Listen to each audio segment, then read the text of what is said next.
A história da grande fraternidade branca. Dê uma chance à paz.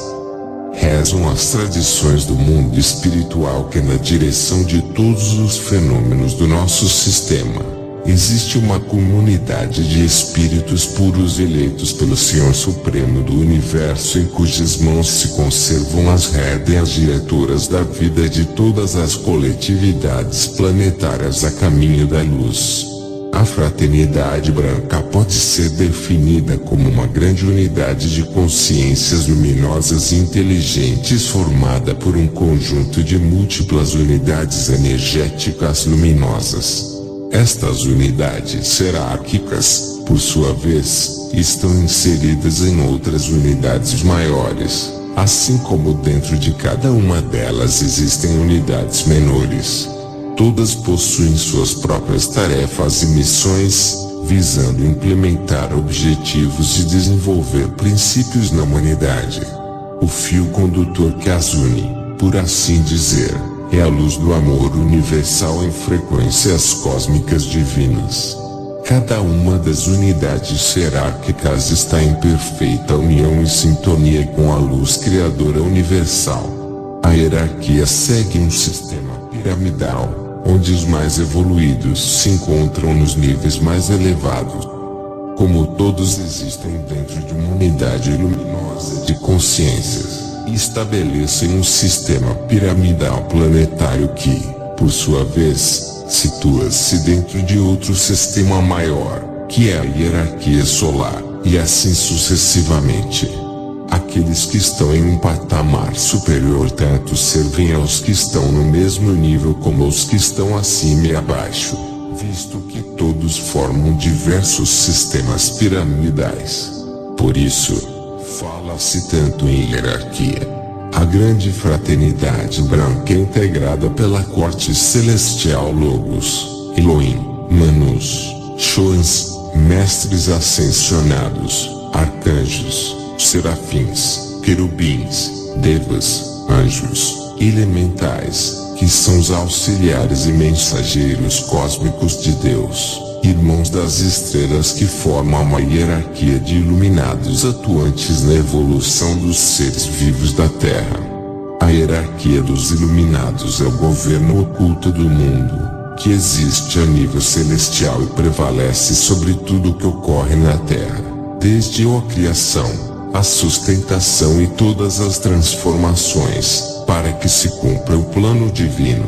Muitos destes iluminados participam também de outras hierarquias superiores e de conselhos superiores de iluminados, até de outras galáxias, o planeta Terra e os iluminados. Os iluminados prevalecem sobre tudo o que existe no universo infinito, em toda a sua extensão, para que se cumpra a vontade divina. Esta ordem foi constituída quando a Terra estava em dificuldades até para manter-se em órbita. Desde a sua criação a Terra passou pela solidificação, pela formação da ionosfera, estratosfera, pelas primeiras formas celulares, até chegar às primeiras formas primitivas humanas físicas. Neste período, há 18 milhões de anos atrás, de primeiras formas humanas físicas, o planeta serviu de berço para a encarnação de diversos seres do cosmos. Porém, há um intervalo de tempo quase infinito e desconhecido na história da Terra.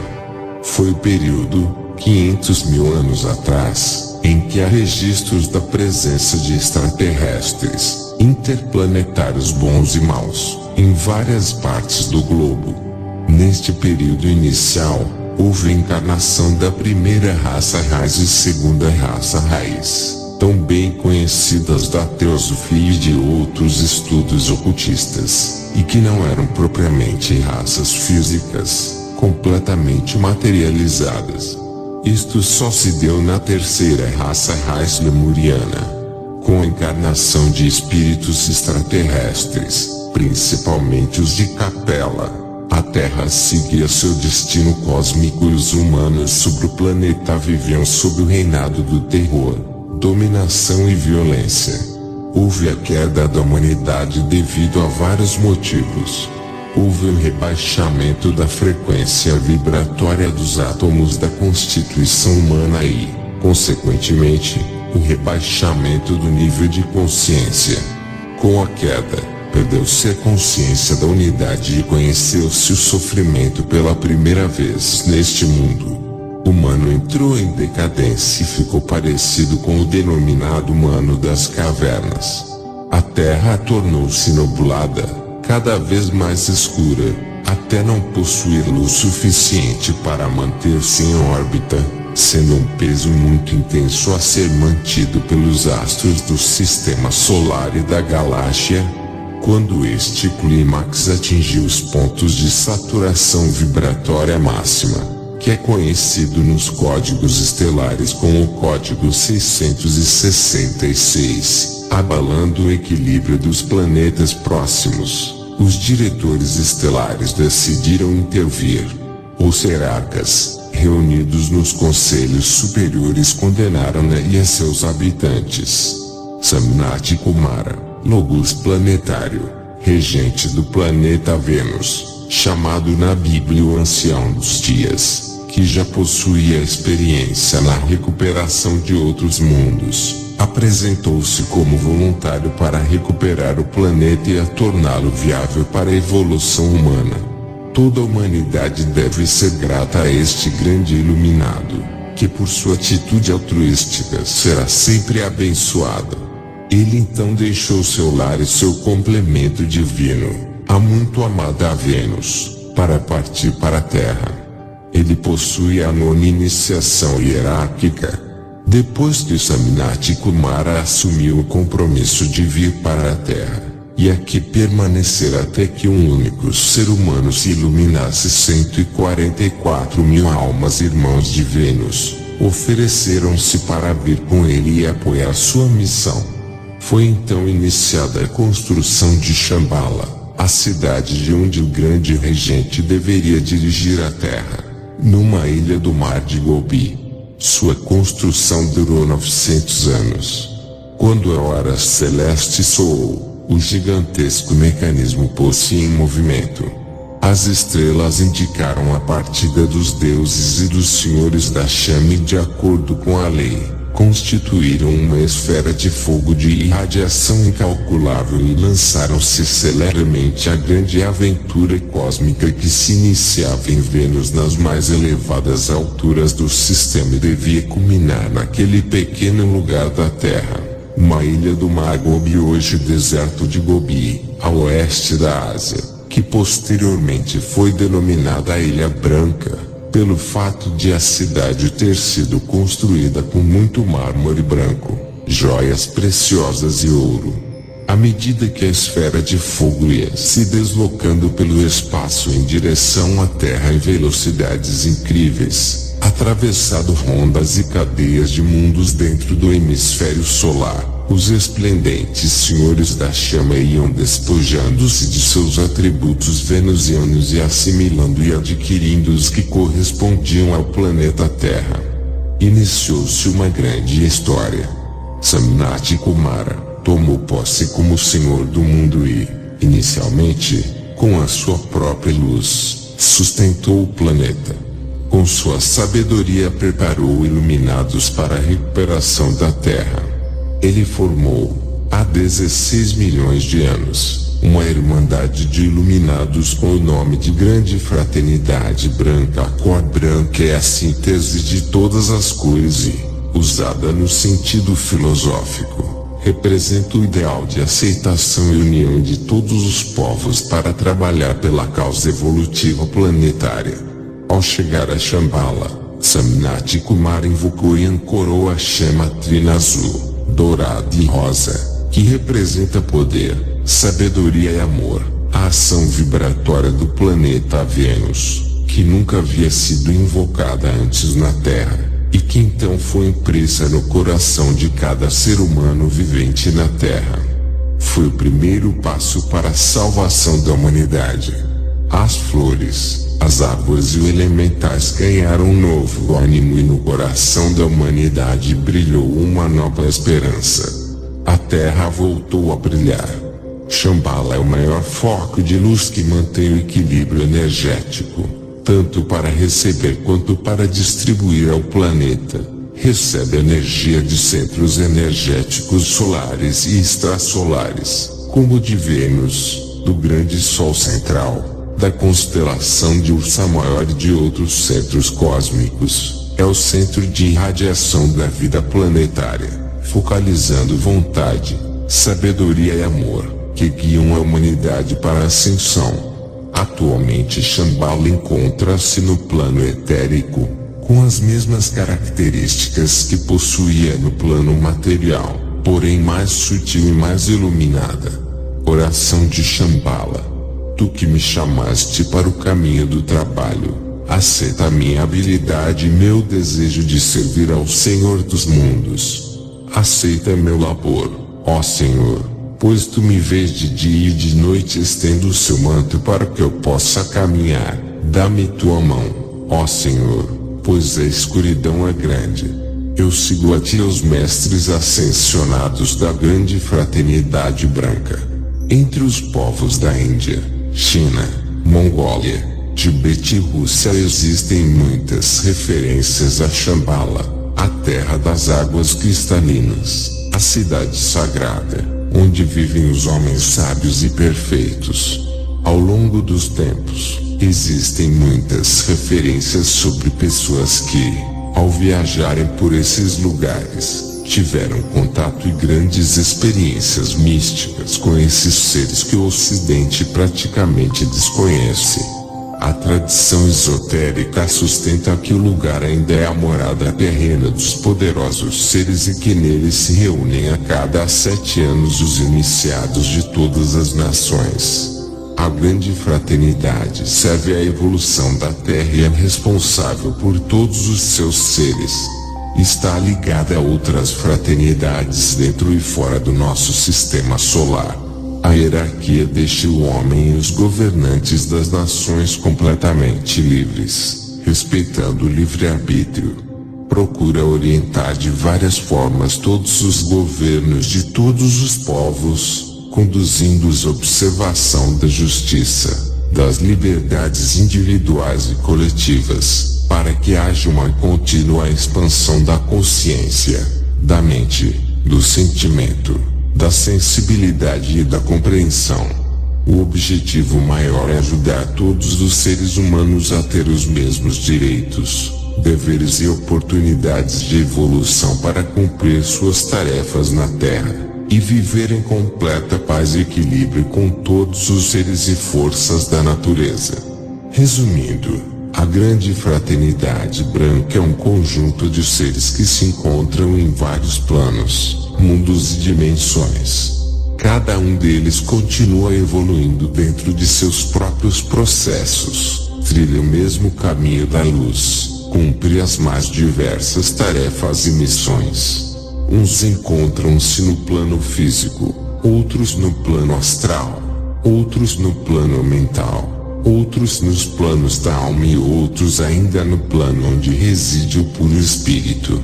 Todos estão dentro da unidade maior, que é o planeta Terra, trabalhando para que os princípios da vida universal sejam sedimentados nos corações, mentes e almas da humanidade. Atualmente, na evolução da Terra existem espíritos originários de diversas escolas planetárias, ou seja, de outros planetas e constelações.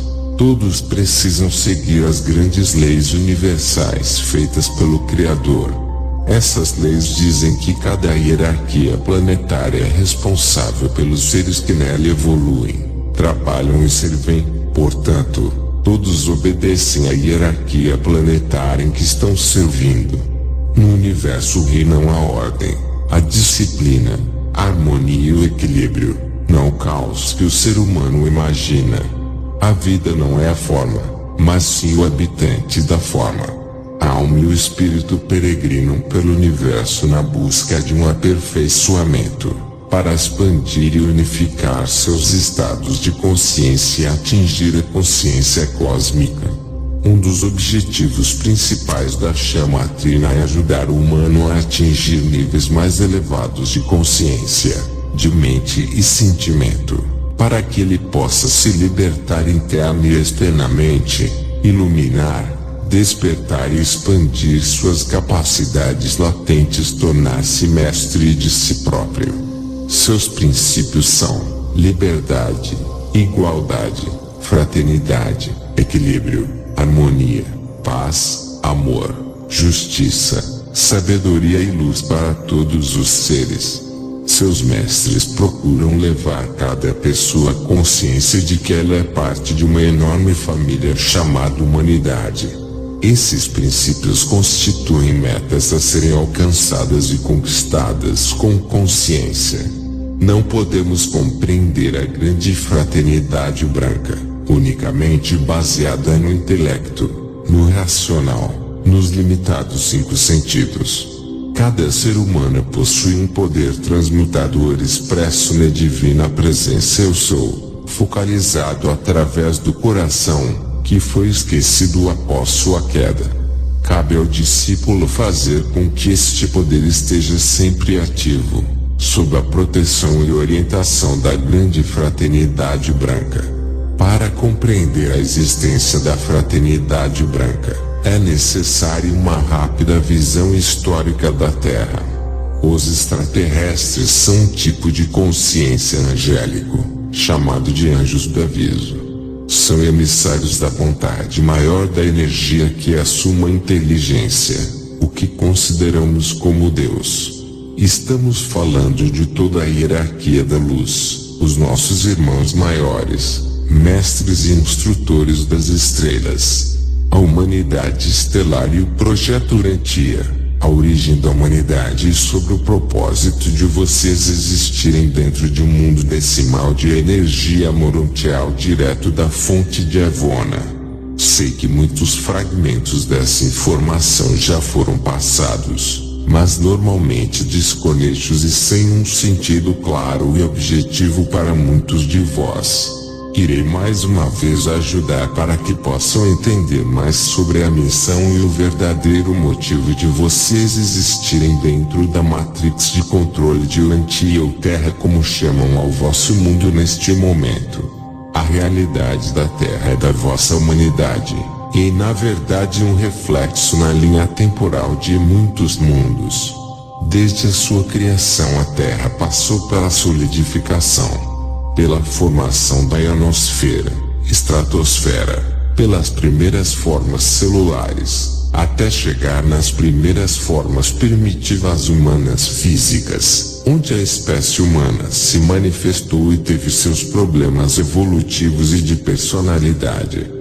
Neste período, há 18 milhões de anos atrás de primeiras formas humanas físicas, o planeta serviu de berço para a encarnação de diversos seres do cosmos. A literatura espírita cita principalmente a encarnação dos espíritos exilados de Capela. Neste período inicial, houve a encarnação da primeira raça raiz e a segunda raça raiz, tão bem conhecida da teosofia e outros estudos ocultistas, e que não eram propriamente raças físicas, completamente materializadas. Isto só se deu na terceira raça raiz lemuriana, com a encarnação de espíritos extraterrestres, principalmente os de Capela. A Terra seguia seu destino cósmico e os humanos sobre o planeta vivam sobre o reino do terror, dominação e violência. Quando este clímax atingiu os pontos de saturação vibratória máxima, que é conhecido nos códigos estelares com o código 666, abalando o equilíbrio dos planetas próximos, os diretores estelares decidiram intervir. O que vocês chamam de exilados são na verdade, dentro do fluxo temporal, os seres que foram reprovados nas avaliações evolutivas desses mundos e colocadas numa nova etapa evolutiva dentro do orbe da Terra, por ser um mundo de energia morontial. Assim, a linha do fluxo temporal permite uma conexão com milhões de outros mundos e sustenta a possibilidade genética de vocês se tornarem o que pode ser entendido como a biblioteca viva da galáxia, por terem dentro dos seus genes a herança genética de mais de 22 raças humanas distintas e mais de 12 espécies não humanas dentro do vosso genoma. Dessa forma, a carga de informações a ser transmutada e sustentada dentro do processo seletivo encarnacional de vocês é algo acima da medida.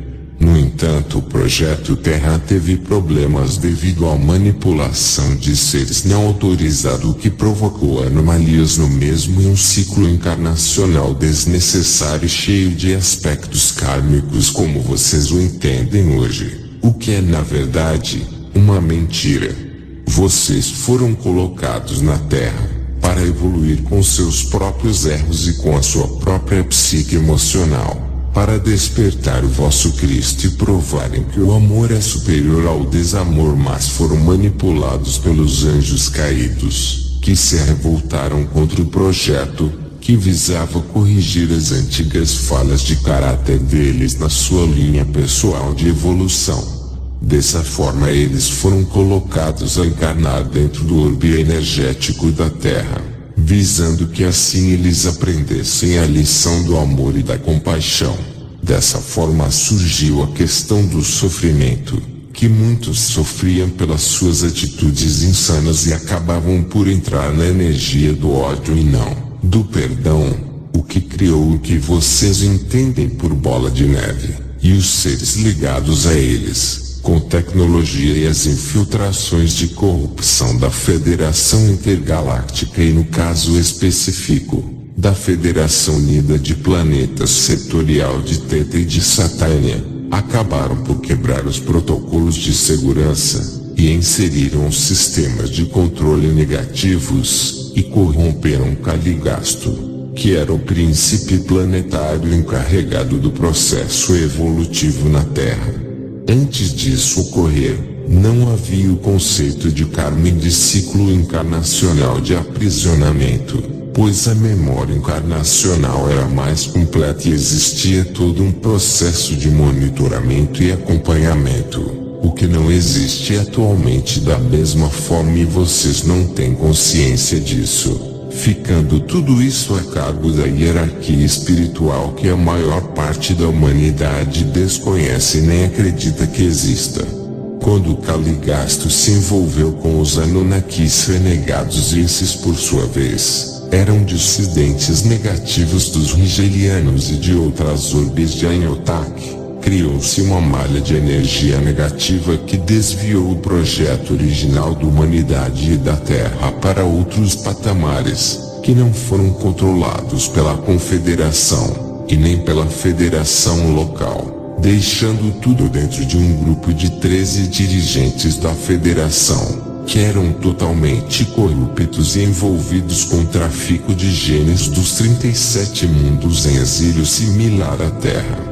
A partir desse ponto, o projeto terrestre adâmico de dezenas de povos estelares ficou comprometido, devido ao que nos outros mundos já existia, a corrupção e o desvio de personalidade de seres entre quarta dimensão a sétima dimensão de forma muito acentuada, sendo que nas esferas acima disso, também havia e ainda existem desvios de personalidade e pontos de opinião divergentes, o que inclui seres de 12ª dimensão a 15ª dimensão, como é o caso de Anyotak e seus seguidores que plasmaram há mais de 7 bilhões de anos terrenos, importantes anomalias no gênero genético de muitas espécies da vossa galáxia, de outros sistemas galácticos de Teta e outros universos locais.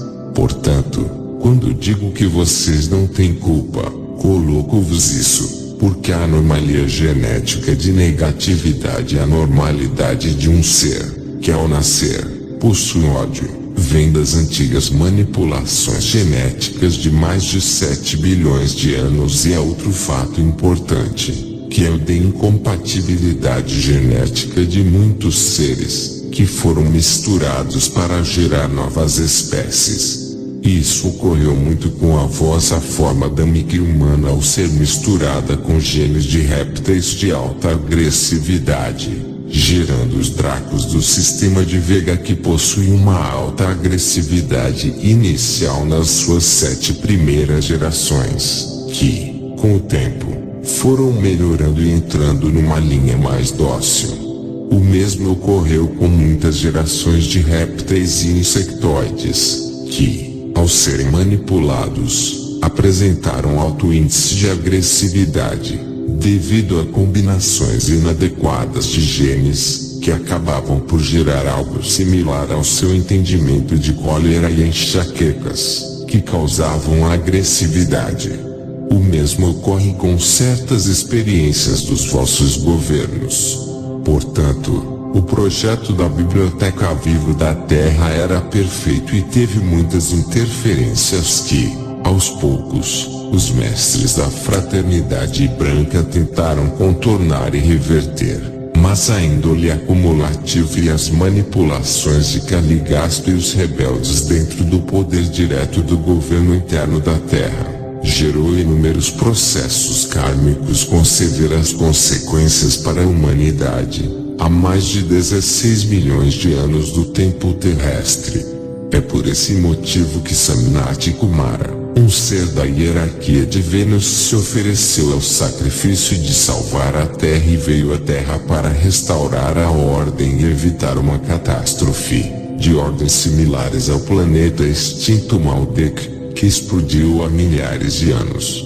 O futuro da Terra era o mesmo e foi ele quem interveio nesse destino. Samnati Kumara, o iluminado, que há séculos mantém, com a força e o poder da concentração, seu santuário da chama dourada da sabedoria do fogo violeta da transmutação, situado no plano etérico, sobre o Monte Fujiyama, Japão. Seu trabalho de sua fraternidade resume-se, principalmente, em transmutar a todo momento as criações e manifestações nocivas executadas ou apresentadas pelo ser humano, quer sejam propositais ou inconscientes. Quando a hora celeste soou, o gigantesco mecanismo pôs-se em movimento. As estrelas indicaram a partida dos deuses e dos senhores da chama e, de acordo com a lei, constituíram uma esfera de fogo de irradiação incalculável e lançaram-se celeremente à grande aventura cósmica que se iniciava em Vênus nas mais elevadas alturas do sistema e devia culminar naquele pequeno lugar da Terra, que era a Ilha Branca, sobre o mar de Gobi. À medida que a esfera de fogo ia deslocando-se pelo espaço em direção à Terra em velocidades incríveis, atravessado rondas e cadeias de mundos dentro do hemisfério solar, os esplendentes senhores da chama iam despojando-se de seus atributos venusianos e assimilando e adquirindo os que correspondiam ao planeta Terra. A época de sua chegada ao planeta Terra corresponde ao período da raça lemuriana ou terceira raça raiz, há 16 milhões de anos a graus Celsius. 400 Kumaras que formaram a vanguarda, construíram o magnífico retiro de Shambhala num trabalho que foi chamado de Projeto Vida. Na ilha de Gobi, hoje deserto de Gobi, na sua construção, que levou quase 900 anos, os Kumaras e os companheiros de outras estrelas reencarnavam sonhando com a cidade perdida, indo em busca dela, em cada reencarnação, construindo-a, e na maioria das vezes sendo mortos pelos seres primitivos. O retiro de Shambhala estava no universo material, mas era de natureza etérica, sutil. Quando ocorreu sua transferência para os reinos mais etéricos, invisíveis, Samnati Kumara encarnou como Dimpankara, o primeiro de outras 24 reencarnações, num longo esforço de trazer luz à humanidade primitiva. Em 1954, Samnati Kumara, Melchizedek passa o comando como rei do mundo a Gautama, que deixa a Terra, indo para Vênus. Do esforço destes seres, uma nova humanidade surgiu ao longo dos milênios, até a iluminação de Gautama Buda, que a partir de 1956, é o substituto principal do projeto Vida Saminati Kumara, pois é o ser mais elevado na sua consciência divinizada desenvolvida na Terra. Por esta razão, todas as civilizações do vosso planeta, desde essa data, os de Saminati Kumara passaram por momentos muito delicados e grandiosos também. Desde aí já são cerca de 8 civilizações que conseguiram a sua ascensão estelar e espiritual além de quinta dimensão. A vida no vosso planeta passa a contar a partir de 2 bilhões de anos, e desde então, já se contabiliza na Terra 21 civilizações que manifestaram a sua evolução em diferentes dimensões, realidades de energia, sendo que cada uma teve o seu tempo relativo para evoluir e deixar o seu registro no universo. Muitas dessas civilizações são hoje visitantes do tempo e colonizaram sistemas estelares fora do quadrante do vosso sistema solar, como o caso de 3 delegações da constelação de Pleiades, no setor sul dessa constelação. Os 7 Shuns, ou Senhor dos 7 Raios. Cada um dos 7 raios é representado por um ser ascensionado que assumiu a responsabilidade de instruir e conduzir a humanidade não ascensionada dentro dos seus próprios raios ou esferas. Shuan quer dizer orientador ou diretor, também chamado Senhor do Raio. Os 7 Shuns estão sob orientação do grande Shuan ou Ma Shuan. Além da função de orientador do grupo de Shuans, o Ma Shuan é também o representante do Espírito Santo para este planeta, portanto, conservador do aspecto feminino, maternal, ou seja, a natureza emocional da divindade. Através desta atividade é canalizada a maior parte da energia do reino da natureza às diversas estações do ano. Para o principiante, a quem o ensinamento sobre Deus, Pai, Deus, Filho, Deus, Espírito Santo se torna fatigante, é necessário que ele possua uma expansão de consciência bem mais ampla, a fim de poder entender e aceitar a verdade destes irmãos mais velhos da humanidade, os quais estão sempre prontos a assistir-nos em todas as ocasiões, para que também nós, algum dia, possamos alcançar a perfeição que eles adquiriram. Depois da identificação de cada uma das 7 esferas e de suas respectivas cores, queremos aqui mencioná-las em conexão com os nomes dos Shuans, lembrando que as mesmas cores correspondem a todas as atividades das 7 esferas. Trabalham em plena harmonia entre si para executarem o plano divino. São escolhidos entre os seres que mais se destacaram na escola da vida na Terra, pois praticamente todos encarnaram por várias vezes e outros vieram de outros planetas para assistirem à humanidade. Obedecem à lei cósmica, no entanto usam suas capacidades e talentos pessoais para guiar a humanidade nos momentos difíceis. Todos têm a 7ª iniciação. Possuem uma belíssima coroa cravejada com 12 pedras preciosas de cores diferentes, representando as 12 diferentes cores de sua aura, com a qual revigoram-se de energias. Os 3 raios de aspecto. Raio é apenas um nome para uma força ou tipo de energia particular, com ênfase na qualidade que tal força a demonstra, e não na forma ou aspecto que ela cria. A primeira divisão do absoluto, do 1 em 3, foi experienciada em níveis cósmicos antes que ocorresse a manifestação que resultou na Trindade do Pai, Filho e Espírito Santo. Quando espírito e matéria uniram-se, nasceu alma ou consciência.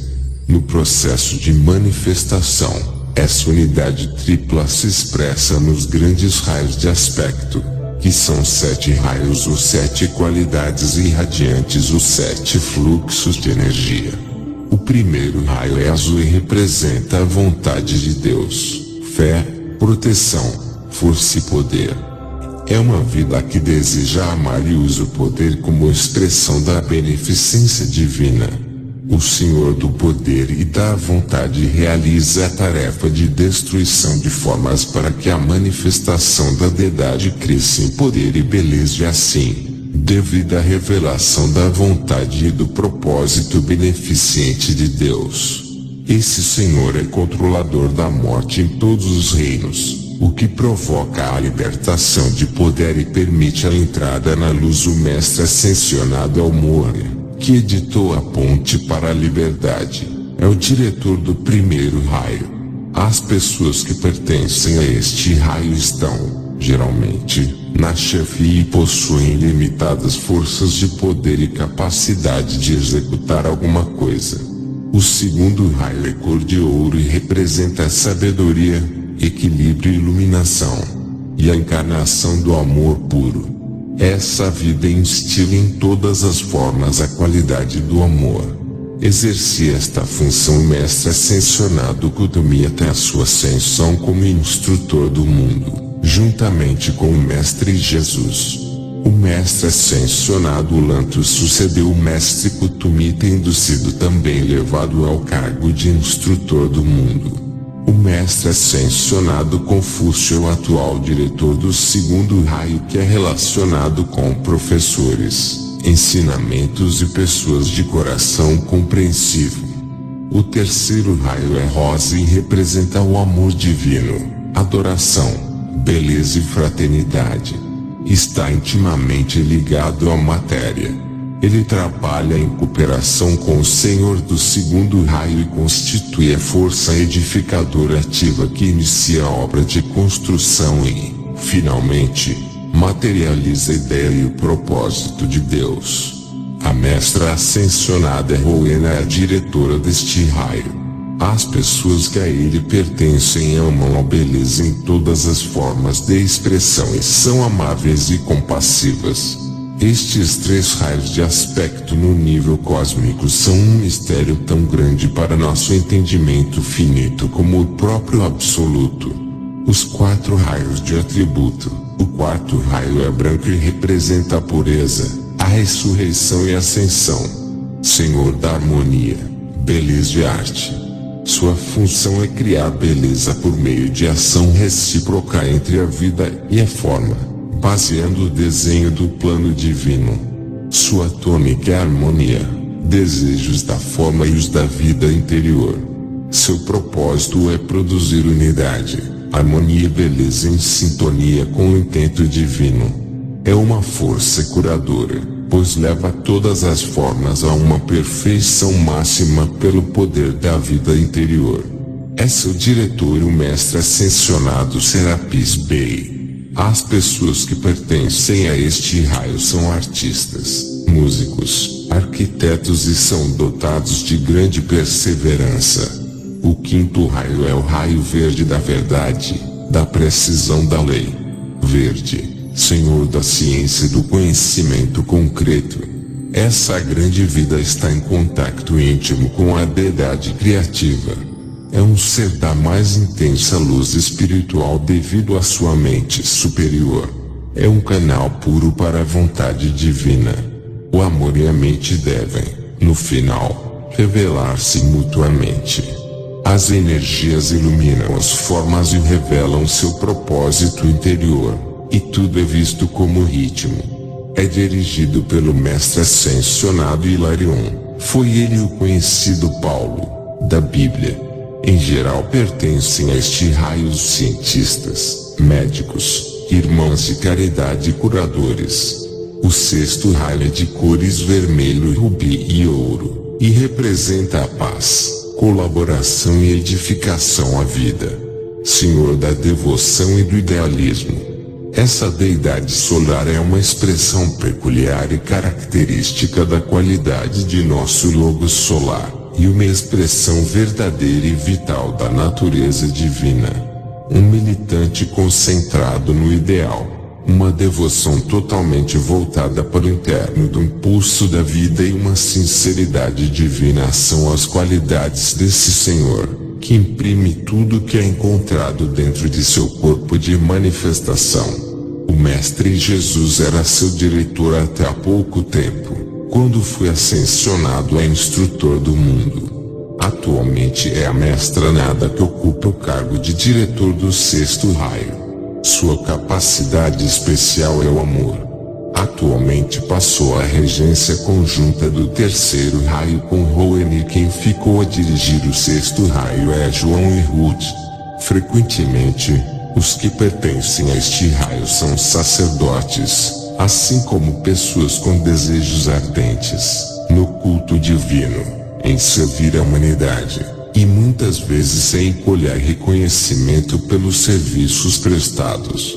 O sétimo raio é o violeta da misericórdia, transformação e liberdade.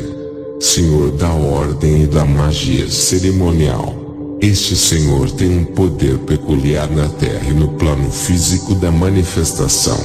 Ele é o mais ativo neste período do mundo.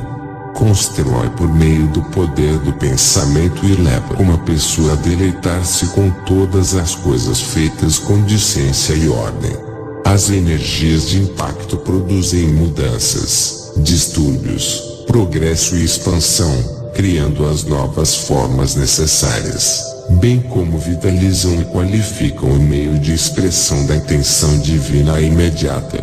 Elas intensificam tanto a qualidade como a receptividade da consciência e, quando se retiram, causam a interrupção e a morte dos aspectos da forma, instituições e organismos organizadores. Essas energias produzem ciclos de destruição e interrupção a fim de criar espaço para as novas formas e expressões de vida que um raio entrante irá produzir. Quem rege este raio é o Mestre Ascensionado Saint Germain, que o fará durante os próximos 2000 anos, sobre a Terra. A chama violeta é o instrumento que transforma todo erro e forças imperfeitas em perfeição. Quando a humanidade usar este instrumento com acerto e ritmicamente, a Terra será salva. As pessoas que pertencem a este raio possuem muitas aptidões e em todos os aspectos grande amor pela liberdade. O nono é o raio prateado sobre o Monte Branco. Nos Alpes trabalha com os conselhos de Vênus, com o dirigente Silau de Flui. Com o raio secreto de Gizeh, no Egito, que é o raio da medicina. O 11º raio é o amor e é o Rei Santo, Rei e Sacerdote, guerreiro da luz e chefiou toda a hierarquia dos grandes reis, Maharaj. Atualmente dirige o 11º raio e é difusor da alegria divina sobre a Terra. Existem maneiras de se acelerar este processo e um deles é a novena dos 7 raios. O estudante deve escolher um determinado horário do dia, aquele que mais lhe convier, e repetir diariamente cada uma das invocações aos senhores dos raios durante 9 meses seguidos. Assim, atrairá-se a vibração de cada raio e terminará percebendo com qual deles se sintoniza melhor. O Conselho Kármico. O Conselho Kármico é formado por um grupo de seres divinos que são distinguidos pela sua misericórdia ou compaixão e cujo serviço consiste em aplicar a justiça divina para cada um dos seres que usam a Terra como ambiente de aprendizagem. A esses indivíduos, depois de passarem pela fase chamada morte, são dados 6 meses de descanso, sendo-lhes permitido visitarem os parentes que os precederam. Durante esse tempo, eles também são geralmente libertados das tensões da vida passada. Mais tarde, aparece um mensageiro divino que os convoca a comparecer perante o Conselho Kármico para prestarem contas sobre a vida que receberam de Deus e sobre a energia que foi usada durante a vida passada. O Conselho decide, Então, sobre o ambiente de aprendizado especial nos planos internos ao qual o indivíduo deve ser encaminhado, para que possa melhor aprender como superar seus erros para a vida futura. O conselho kármico decide, também, quais as emanações de vida que terão permissão de encarnar em cada ano, sejam para a benção da raça ou para resgatar os erros praticadores em suas encarnações. A atuação destes seres divinos é sempre plena de amor e jamais deve ser considerada como um castigo. 2 vezes por ano, em 30 de junho e em 31 de dezembro, efetua-se uma reunião do Conselho Kármico, no Santuário de Teton. Nesta ocasião, seus componentes acolhem as petições da humanidade e, quando possível, libertam a desejada energia divinamente qualificada para assistir, durante os 6 meses seguintes, o desenvolvimento deste planeta e de seus habitantes. Os seguintes seres compõem atualmente o Conselho Kármico: Portia, deusa da justiça e da oportunidade; Kuan Yin, deusa da misericórdia, mãe da compaixão e da misericórdia. Kuan Yin recebeu a coroa de Xuan do 7º raio para o ciclo de 2000 anos e 14.000 anos e permaneceu Xuan do 7º raio até 1954, quando Saint Germain assumiu essa tarefa. Ela está encarregada do Templo da Misericórdia na China, e membro do Conselho Kármico, representando o 6º raio na junta do Conselho, tendo servido por um pequeno período como seu porta-voz anos atrás. O Sr. Gautama foi seu mestre. Sua flor e padrão eletrônico são lótus de 5 pétalas. Palas Atenas, deusa da verdade. Libra, deusa da liberdade. Nada, deusa do amor. Vista, o olho de Deus. Ossiclopeia, todo penetrante. Lord Saintru, o Manu da 7ª raça e raiz. Uma boa meditação para os mestres. Para começar, é necessário usar uma vestimenta especial. O manto inconsulte o manto de luz branca. Na verdade, essa roupa é um campo eletromagnético que vocês criarão ao seu redor, tornando-se invulneráveis. Para criá-lo, primeiramente sintonizem-se com a presença Eu Sou, entoando o verbo, emanado pelos elétrons que constituem esse corpo incorruptível _IEM, 3 vezes. 3 vezes porque trino é o universo eterno, que corresponde aos 3 corpos e planos superiores, o Filho ou presença, a vida, a Espírito Santo e a mente que é o Pai. Os 3 formam uma unidade tão perfeita que é indivisível quando atua. Qualquer ordem ou desígnio emitido nesse triângulo de forças é irrevogável. É o Fiat Lux. A seguir, sugarão a luz da Trindade decretando: Lorde Gautama Buda, Senhor do mundo, guerreiro que pertencia a uma linhagem nobre, a casta tribal dos Shakyas e a dinastia dos Munis. Venceu-se a si próprio e tornou-se príncipe da alma e alcançou o estado de iluminação, Buda. Descobriram as 4 escolas e as 5 ciências. Também é conhecido pelo nome de Shakyamuni. Foi uma das encarnações divinas. Havia sido antes Krishna. Deixou a noção do Dharma de iluminação sobre a Terra. Dirigiu a hierarquia de iluminação desde 1954 a 1988, quando Samnat Kumara regressou à Terra. Integra a hierarquia dos reis do mundo. Amunakur, cabeça da hierarquia divina na Terra, dirige a difusão do conhecimento, iluminação e a compaixão sobre o planeta. Pelo seu incomensurável amor sustentará o equilíbrio da Terra, envolvendo-a e a todas as emanações de vida com a sua incalculável aura rosa, do puro amor divino. para que tudo possa evoluir e adquirir a sua própria luz e o planeta adquirir a evolução e a luminosidade necessárias para evitar sua desintegração do sistema planetário e integrar-se, no tempo determinado, com os planetas já evoluídos, do nosso Sol Hélios e Vesta. Maitreya Cristo Cósmico, Buda Divino cujo nome significa o benevolente. É o Cristo da nova era o qual reinará em paz sobre a Terra. A sua essência foi guardada por milênios no Tibete dentro do Monte Kailasa. Em 1987 a sua energia eclodiu sobre a Terra de Oriente a Ocidente, a energia que preside o segundo raio. Alimenta e mantém a chama divina no coração de cada humano. Este cargo é conferido a um ser que possua grande desenvolvimento e iluminação cósmica, como já foi o caso de Lord Gautama. Lord Divino ou Lord Maitreya exercia, anteriormente, o cargo de instrutor do mundo, ou seja, de Cristo cósmico na época da missão de Jesus. Instrutores do mundo dirigem as questões sobre a espiritualidade, educação, religião, ética e moral, para toda a humanidade. Possui a oitava iniciação, representam o aspecto Deus Filho, para a Terra e expressam o amor de Deus Pai e Mãe para a humanidade.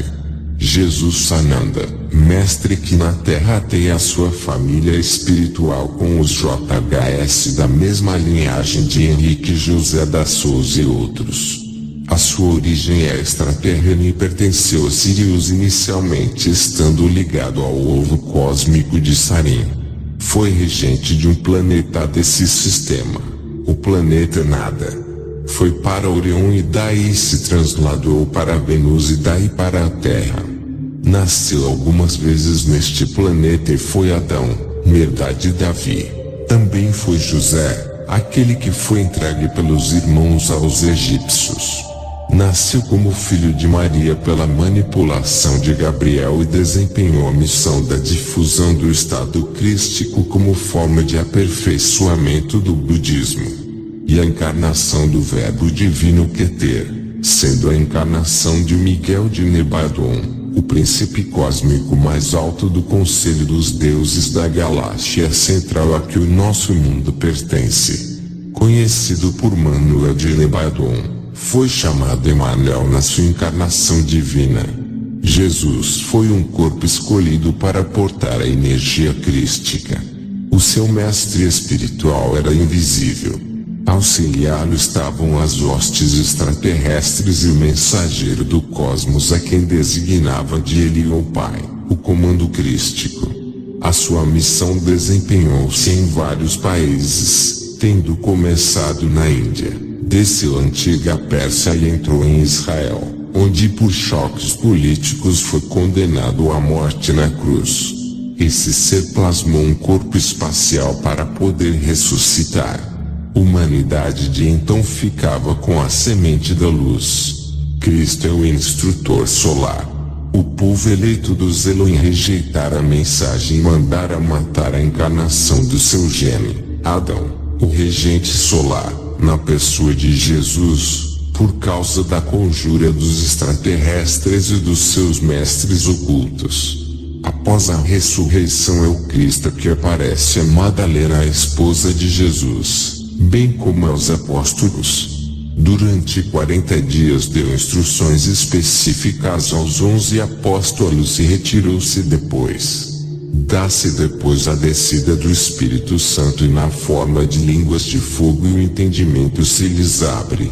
Após cumprir a sua missão, Maria dirigiu-se com João para a Turquia, ficando em Éfeso os 11 anos que Jesus Emmanuel permaneceu na Turquia no seu trabalho oculto da preparação dos seus discípulos, indo depois com ele para a Índia e o atual Paquistão, ficando aí, por vontade de Jesus, até que morra aos 66 anos de idade, em Mari. Jesus morreu com 110 anos de idade, embora a lápide refira 101 anos, porque havia uma confusão entre os discípulos sobre a sua verdadeira idade. tal como sucede com os cristãos. O corpo verdadeiro do Mestre não se encontra nem neste ou noutro túmulo, porque foram levados da terra pelos mestres do universo, os membros da Confederação Intergaláctica. Segundo a tradição, Jesus apresentava um aspecto físico de 60 anos e não estava decrépito ou enfermo. Até a morte natural sempre foi estigmatizado.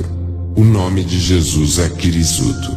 Jesus atualmente integra a Fraternidade de Iluminação. Foi dirigente do 6º raio e ocupa o cargo de instrutor do mundo com Kutumi no 2º raio. Como Sananda integra as hierarquias crísticas e é parceiro de Astacheran. No nível da hierarquia solar é conhecido pelo nome de Sananda do Sol e suas águias. Sananda integram Jesus, mas não são mesmo ser ou a mesma pessoa. Templo dourado da paz e da luz crística local, no plano etérico sobre Jerusalém chama, rosa é atributo, amor divino. O viajante das estrelas decreta que toda a humanidade possa viver bons dias, cheio de amor, paz, luz e harmonia. Que a luz esteja presente em todos os corações, nos conduzindo ao despertar da consciência para o trabalho do Cristo. Que a humanidade possa viver na luz, com a luz e para a luz. Que assim seja. Fiquem na luz. Amigos e irmãos, eu quero agradecer a todos por visitar a página Viajante das Estrelas. O conteúdo são mensagens dos mestres do universo para o despertar da consciência e a construção de um mundo melhor. Peço o favor de compartilhar esta página, assim estarão participando da construção de um mundo melhor. Não se esqueçam de clicar no sininho para saberem cada postagem desta página assim que for publicada.